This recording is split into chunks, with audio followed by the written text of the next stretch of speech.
ना बाबर, ना शाहीन, ना रिजवान, फिर भी जीत गया पाकिस्तान, वो भी क्लीन स्वीप।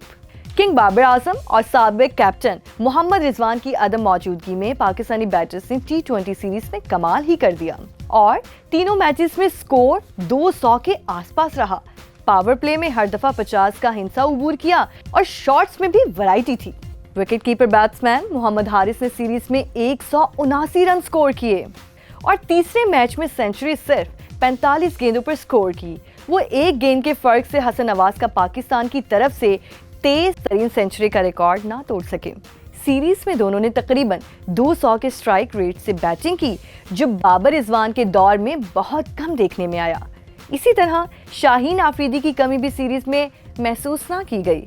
हसन अली ने पहले मैच में कमबैक पर 5 विकेटें हासिल की, जबकि तीसरे मैच में हारिस रऊफ की जगह मौका दिए जाने वाले अब्बास आफरीदी ने नपी तुली गेंदें करवाईं और 4 ओवर्स में 26 रन के बदले 2 खिलाड़ी आउट किए।